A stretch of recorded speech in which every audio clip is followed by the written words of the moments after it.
특정 사람과 대화할 때 마치 지뢰밭을 걷는 것 같은 기분이 든 적 없으신가요? 말 한마디 실수하면 바로 폭발입니다. 자신을 변호하려고 하면 당신은 이미 만악의 근원이 되어버리죠. 만약 이런 경험이 익숙하다면 아마도 당신은 나르시시스트를 상대하고 있었을 겁니다. 이 조작의 달인들은 당신의 감정과 관심을 먹고 삽니다.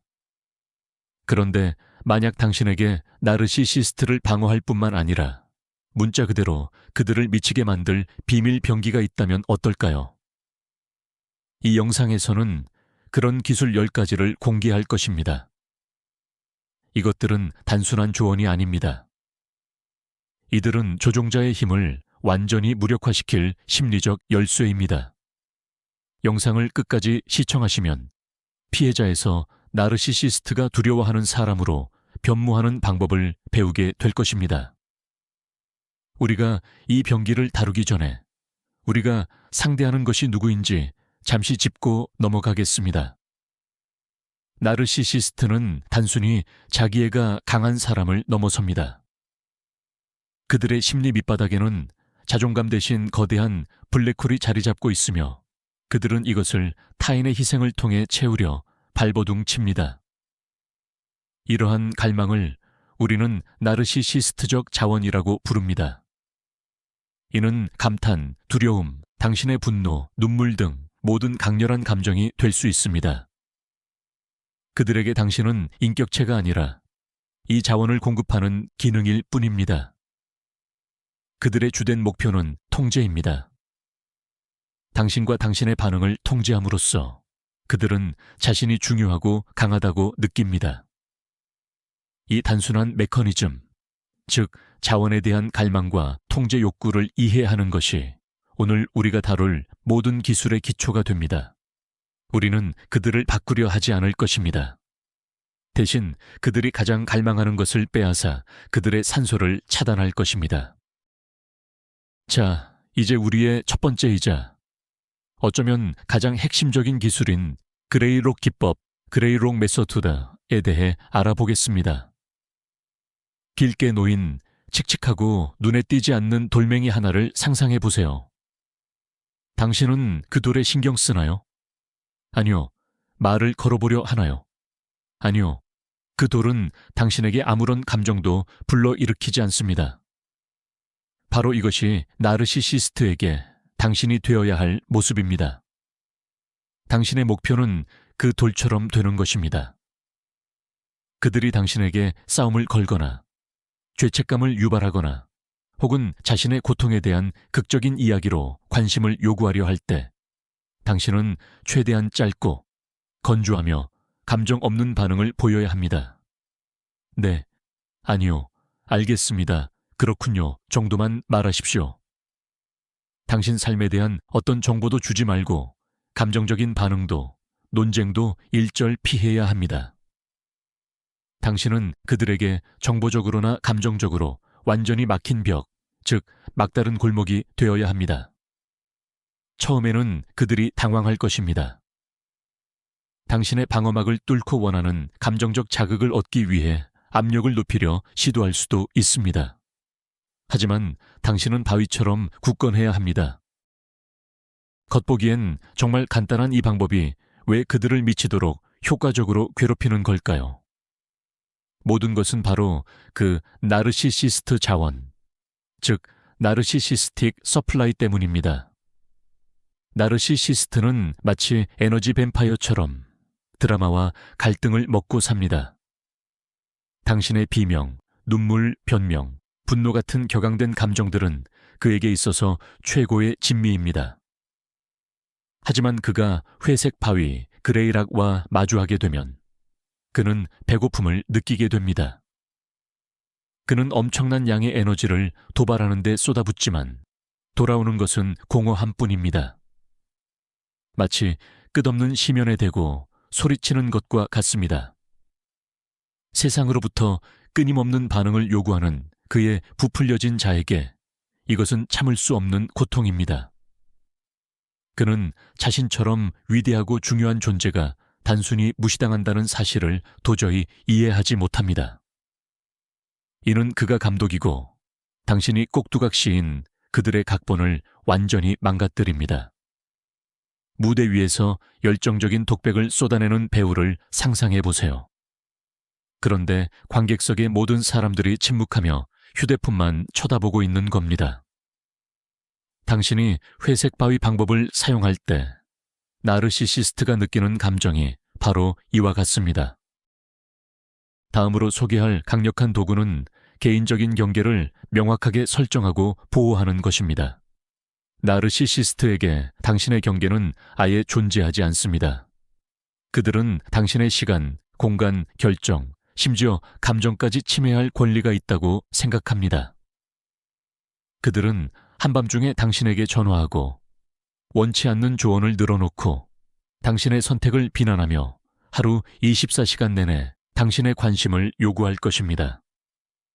당신의 임무는 벽을 세우는 것입니다. 단순히 벽만 세우는 것이 아니라 그 벽을 명확하게 표시하고 단호하게 지켜내야 합니다. 이 작업은 단순하지만 단호한 문장들을 통해 이루어집니다. 지금 통화하기 곤란합니다. 내일 다시 연락드릴게요. 의견 고마워요. 하지만 저는 제 방식대로 할게요. 그 주제에 대해서는 이야기하고 싶지 않습니다. 저에게 소리 지르지 마세요. 여기서 가장 중요한 것은 변명하거나 구구절절 설명하지 않는 것입니다. 당신은 자신의 경계에 대한 권리를 증명할 필요가 없습니다. 그저 사실로서 경계를 선언하는 것입니다. 나르시시스트는 이 경계 설정을 여러 가지 이유로 격렬하게 분노합니다. 첫째, 이것은 그의 특권의식과 통제력에 대한 직접적인 도전입니다. 우주의 중심인 자기에게 감히 뭔가를 금지한다고. 이는 그의 세계관 자체의 근간을 뒤흔드는 일입니다. 둘째, 경계는 그가 자원에 접근하는 것을 막습니다. 만약 새벽 3시에 당신에게 전화해서 자신의 부정적인 감정을 쏟아낼 수 없다면 그는 자신만의 감정 쓰레기통을 잃게 되는 것이죠.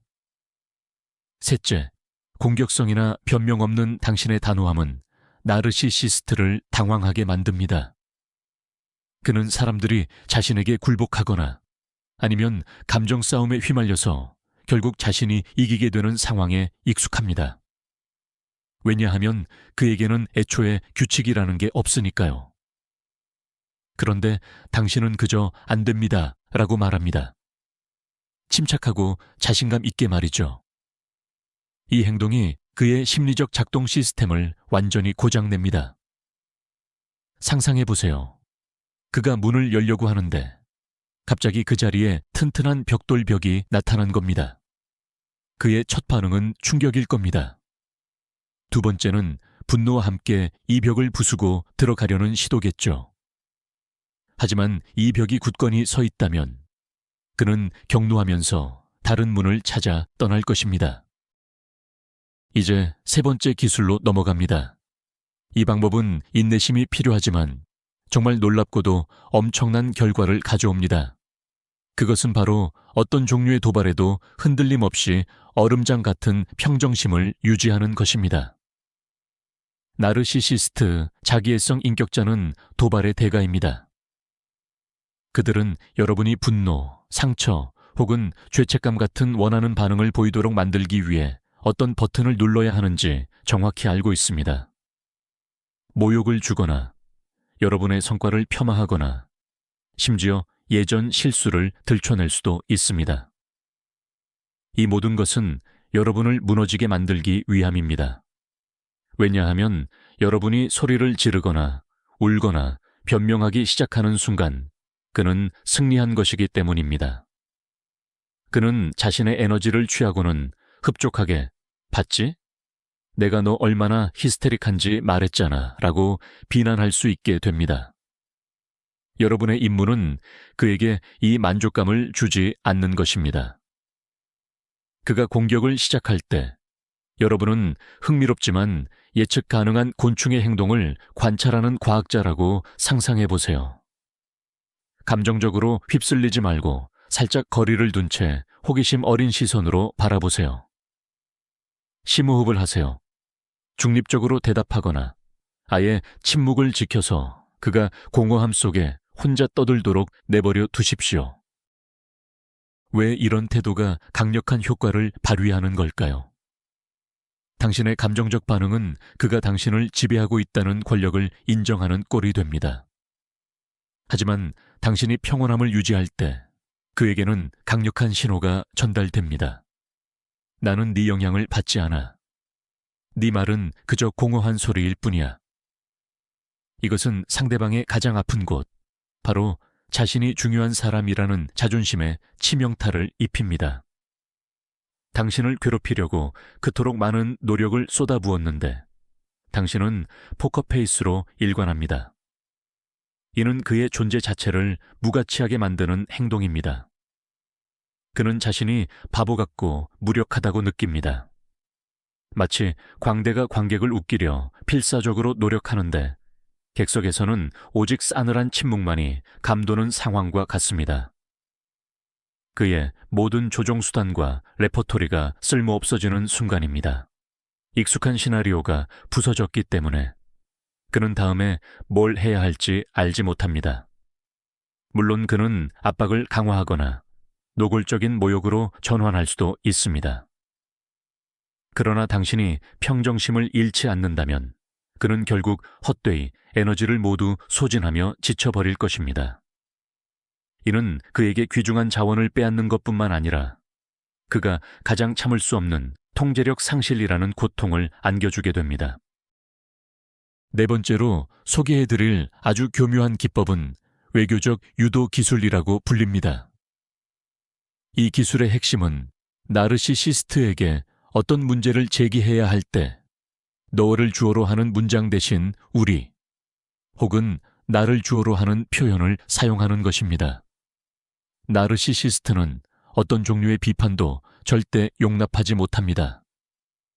당신이 또 쓰레기를 안 버렸잖아요 라거나 당신 때문에 기분이 상했어요처럼 너 또는 당신으로 시작하는 모든 문장은 그들의 완벽한 자아상에 대한 직접적인 공격으로 인식됩니다.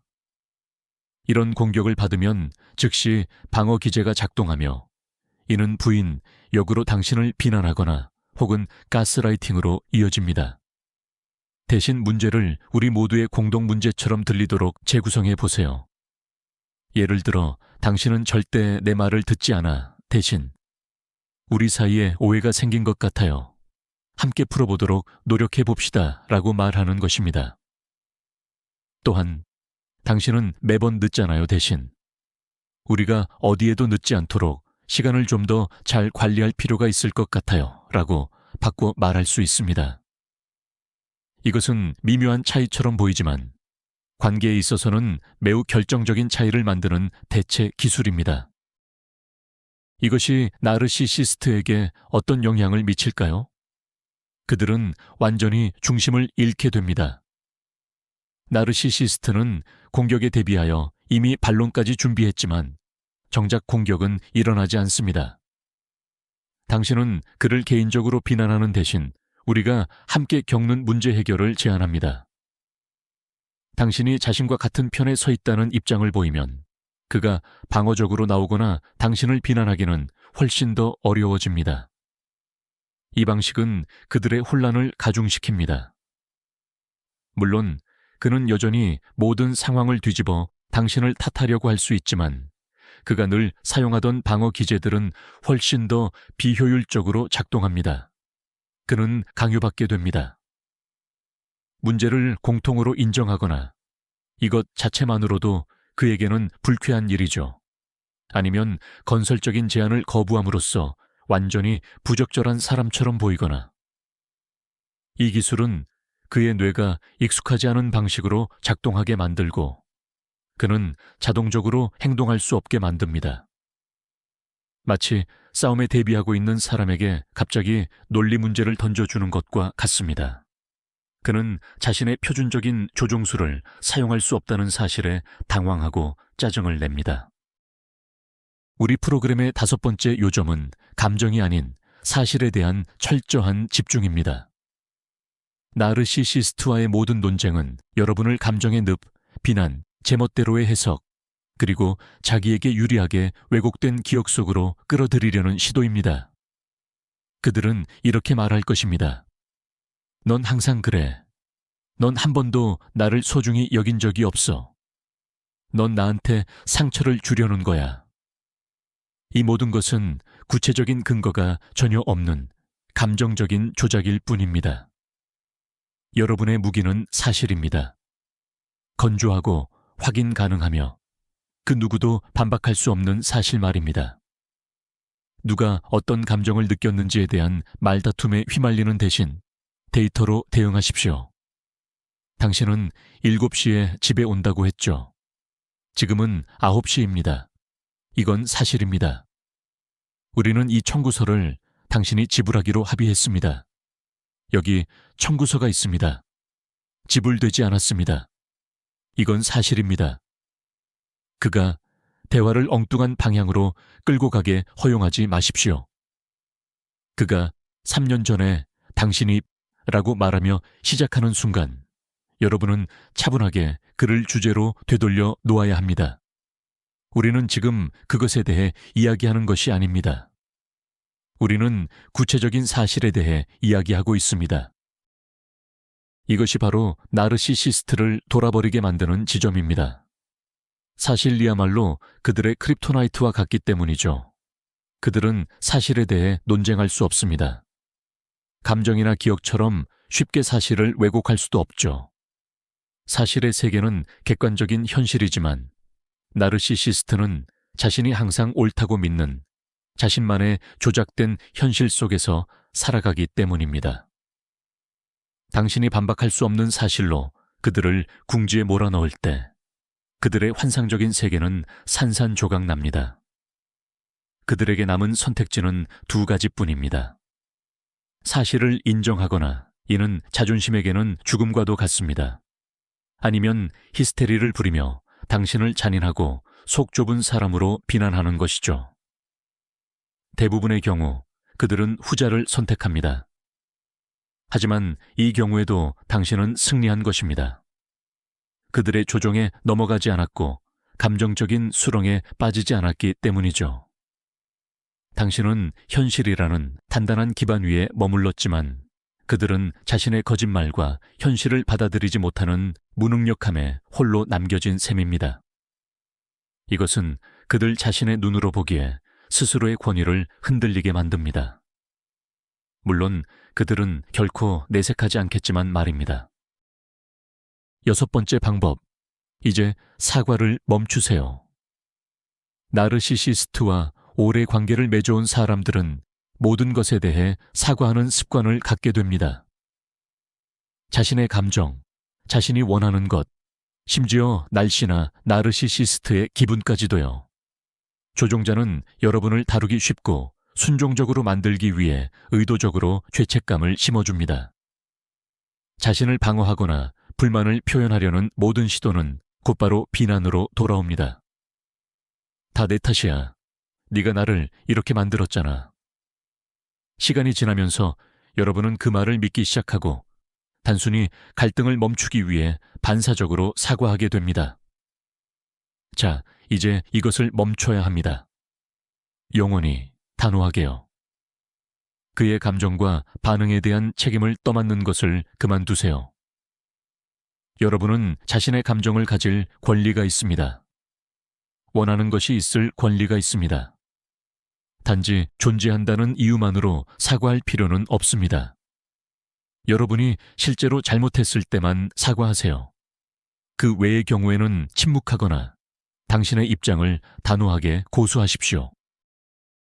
나르시시스트는 왜 사과하지 않는 상대방에게 그렇게 분노할까요? 당신의 사과 하나하나가 바로 나르시시즘적 공급원, 즉 나르시시즘적 자원이기 때문입니다. 이는 자신의 오름과 권력, 그리고 당신의 복종을 확인시켜주는 증거죠. 당신이 사과를 멈추는 순간 그는 이 공급원을 완전히 끊어버리는 겁니다. 그는 당신이 늘 그랬듯이 책임을 뒤집어쓰고 갈등이 자신의 시나리오대로 끝날 거라고 예상합니다. 그런데 당신은 사과하지 않습니다. 그저 말없이 그를 쳐다보거나 아주 침착하게 이렇게 말합니다. 저는 이 상황에서 사과할 이유가 없다고 생각합니다. 이건 그의 체계에 엄청난 충격입니다. 그가 사용하던 죄책감 조종 기술이 더 이상 통하지 않는다는 뜻이니까요. 그는 당신을 통제하는 가장 중요한 지렛대 중 하나를 잃게 됩니다. 그는 맹렬하게 분노하며 당신을 잔인하다거나 이기적이라거나 그 외에 무엇이든 갖다 붙여 비난할 것입니다. 하지만 이는 무력감에서 비롯된 분노일 뿐입니다. 상상해 보세요. 종을 울리기 위해 끈을 잡아당겼는데 종이 울리지 않습니다.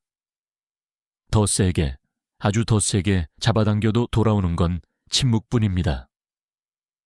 당신이 부당한 사과를 거부할 때 나르시시스트에게 바로 이런 일이 벌어지는 것입니다. 나르시시스트를 사회생활이나 직장에서 상대해야 할 때 특히 유용한 7번째 방법은 바로 공개적이지만 예의를 갖춘 이해 제기입니다. 나르시시스트는 자신을 모든 것을 아는 전문가 또는 완벽한 사람으로 포장하는 것을 즐깁니다. 그들은 모두가 동의하고 찬양해 주리라 기대하며 종종 단정적이고 거침없는 주장을 내놓습니다. 대부분의 사람은 엮이기 싫어가서 침묵하거나 아니면 그냥 맞장구를 칩니다. 당신의 임무는 이러한 동의의 합창을 깨는 것입니다. 그가 회의에서든 사교 모임에서든 명백한 오류를 범하거나 사실을 왜곡할 때 당신은 침착하고 정중하게 이렇게 말할 수 있습니다. 죄송합니다만 제가 아는 정보는 좀 다릅니다. 보고서에 따르면 실제 수치는 이렇습니다. 또는 흥미로운 관점이긴 하지만 저는 그 의견에 동의하기 어렵습니다. 여기서 핵심은 침착함과 정중함입니다. 어떤 공격적인 태도도 금물이며 개인에 대한 인신공격으로 이어져서도 안 됩니다. 오직 사실만을 제시하고 그와는 다른 당신의 독립적인 의견을 내세우는 것이 중요합니다. 바로 이 순간 나르시시스트의 머릿속에서는 어떤 일이 벌어지고 있을까요? 한마디로 재앙입니다. 그가 공들여 쌓아 올린 공개적인 가면, 파사드다, 이 산산조각 난 것입니다. 당신은 단순히 동의하지 않은 수준을 넘어 그의 자원 공급원인 청중 앞에서 이 일을 제기했죠. 이는 그의 권위를 완전히 무너뜨리고 그의 능력 자체에 의문을 던지는 행위입니다. 문제는 당신이 매우 정중하게 이 일을 제기했다는 점입니다. 때문에 그는 대놓고 당신에게 달려들 수 없습니다. 그렇게 했다가는 자신이 부적절하고 과민하게 보일 테니까요. 그는 이제 꼼짝없이 덫에 걸린 상태입니다. 그는 자신의 입장을 어떻게든 논리적으로 증명해야 하거나 하지만 지어낸 이야기라면 쉽지 않겠죠. 아니면 당신을 깎아내리며 모욕을 주려 할 수밖에 없는데 이 역시 매우 위험합니다. 이러한 상황은 그가 청중 오디언스에 대한 통제권을 잃게 만듭니다. 그는 그동안 자신이 유일한 진실의 전달자이자 근원이라고 믿어왔습니다. 그런데 당신이 등장해서 모두에게 벌거벗은 임금님이라는 사실을 공개적으로 보여준 셈입니다. 그는 이 일을 절대로 잊지 않을 것이며 당신을 뼛속 깊이 증오하게 될 것입니다. 당신이 그에게 가장 신성한 것, 즉 그의 공적인 이미지를 침해했기 때문입니다.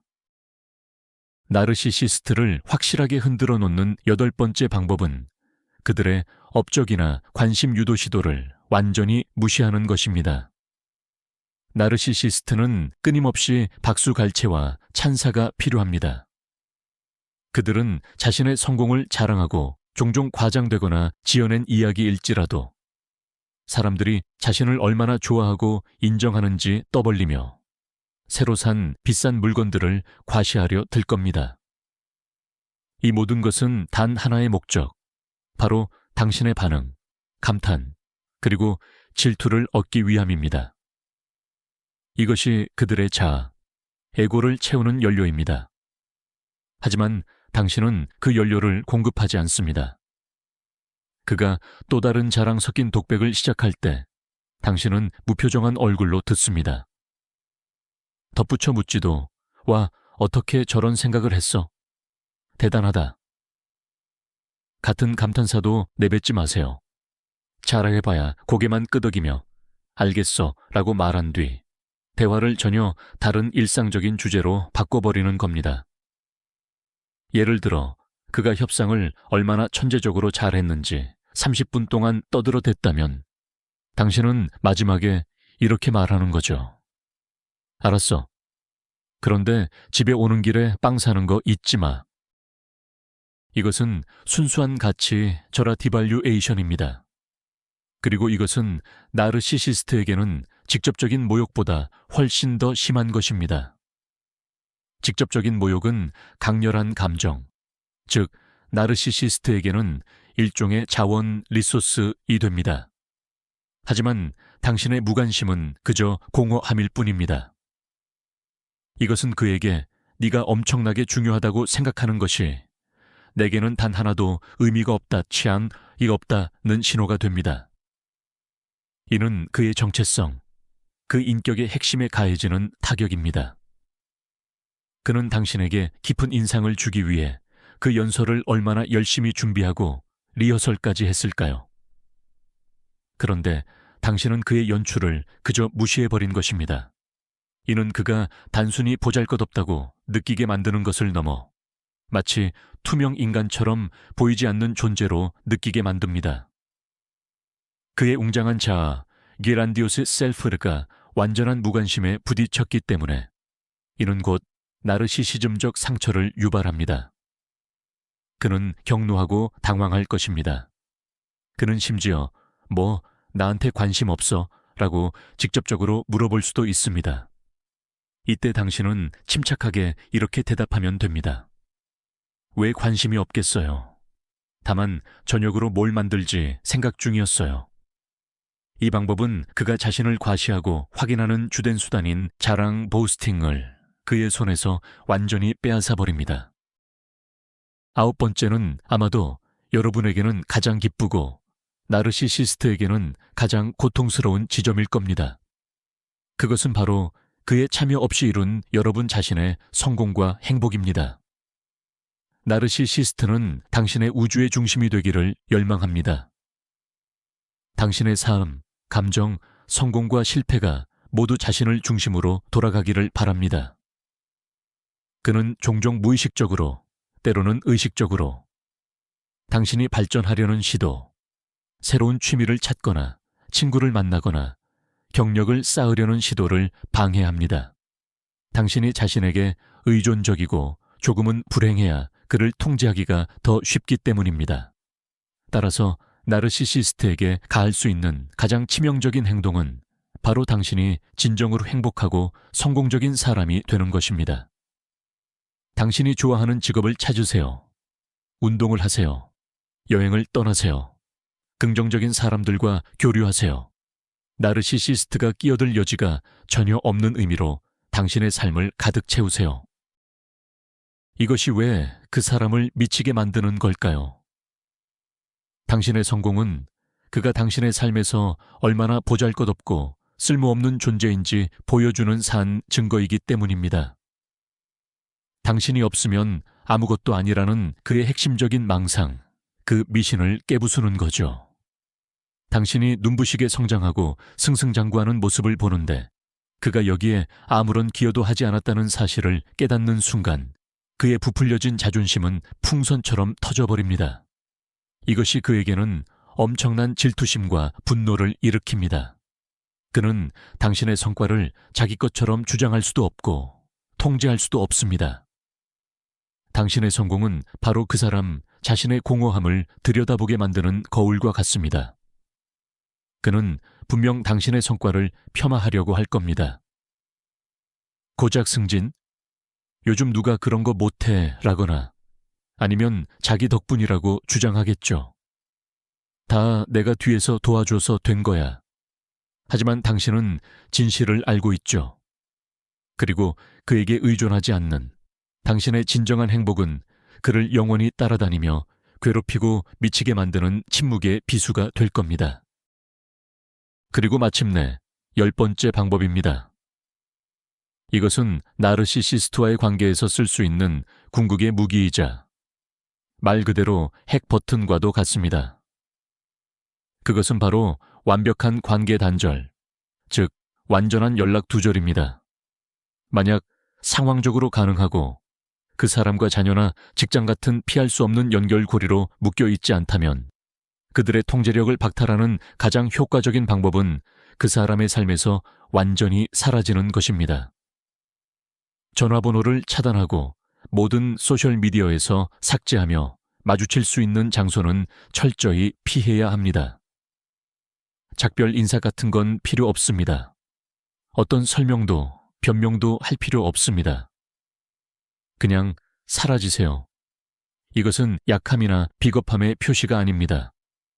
오히려 자신을 향한 최고의 자기 보호 행위이며 나르시시스트의 자아, 즉 에고에 가할 수 있는 가장 강력한 일격입니다. 당신은 그들에게 자원을 제공하는 것을 멈출 뿐 아니라 앞으로 그 자원을 얻을 수 있는 가능성 자체를 박탈하는 것입니다. 당신의 현실에서 그 존재 자체를 지워버리는 것입니다. 나르시시스트에게 있어 아무런 설명 없는 완전한 연락 두절, 즉 노 콘택트는 가장 끔찍한 형벌입니다. 왜일까요? 바로 그들에게 마무리를 할 기회를 주지 않기 때문입니다. 그는 자신의 마지막 장면을 연출할 수도 없고 떠나는 순간까지 당신을 모든 것의 원인으로 몰아붙일 수도 없으며 마지막에 문을 쾅 닫고 나가는 주체가 될 수도 없습니다. 당신은 그저 그의 연극에서 결말 자체를 빼앗아 버린 겁니다. 이것은 나르시시스트가 겪는 절대적인 통제력 상실입니다. 그는 당신에게 문자를 보낼 수도 없고 전화할 수도 없으며 상황을 고치거나 더 망칠 기회조차 없습니다. 당신이 자발적으로 그의 세상에서 그냥 존재하지 않게 된 것입니다. 이 행동은 그에게 파괴적인 메시지를 전달합니다. 당신은 나에게 너무 하찮아서 내가 굳이 당신에게 무언가를 설명할 가치조차 없다는 메시지입니다. 이는 당신의 삶에서 그의 존재가 완전하고 무조건적으로 소멸되었음을 의미합니다. 그는 격렬하게 분노할 것입니다. 공동의 지인을 통해 당신에게 닿으려 애쓰겠지만 결국 그는 당신이 그 자리에 남긴 공허함과 홀로 마주하게 됩니다. 그리고 바로 그것이 그를 미치게 만들 겁니다. 자, 이제 핵심을 요약해 보겠습니다. 우리는 나르시시스트의 힘을 무력화시키는 10가지 강력한 방법들을 다뤄봤습니다. 이 방법들에는 회색돌 전략 그레이락부터 시작해서 철통 같은 경계를 설정하는 법, 자신의 행복에 집중하는 것, 그리고 마지막으로 완전한 관계 단절까지 포함됩니다. 여러분이 이해해야 할 가장 중요한 핵심 메시지는 바로 이것입니다. 여러분은 나르시시스트를 바꿀 수 없지만 게임의 규칙 자체를 완전히 바꿔버릴 수는 있습니다. 더 이상 반응하지 마십시오. 이제 행동을 시작하십시오. 그의 연극에 출연하는 것을 멈추고 여러분만의 시나리오를 써 내려가기 시작하십시오. 이 10가지 방법 각각은 여러분의 삶과 감정에 대한 통제권을 되찾는 한 걸음입니다. 이것이 바로 무력함에서 벗어나 힘을 되찾는 길입니다. 기억하십시오. 여러분이 가진 가장 소중한 자산은 바로 마음의 평화이며 누구도 그것을 여러분에게서 빼앗아갈 권리는 없습니다. 끝까지 시청해 주셔서 감사합니다. 이 영상이 여러분께 도움이 되었다면 심리와 자기계발에 관한 새로운 영상을 놓치지 않도록 좋아요를 눌러주시고 채널 구독도 꼭 부탁드립니다. 이제 여러분께 질문 드립니다. 이 방법들 중에서 이미 시도해 보신 것은 무엇인가요? 아니면 혹시 여러분만의 비밀스러운 조종자 대응법이 있으신가요? 아래 댓글창에 여러분의 이야기를 공유해 주세요. 함께 서로에게 도움을 줍시다.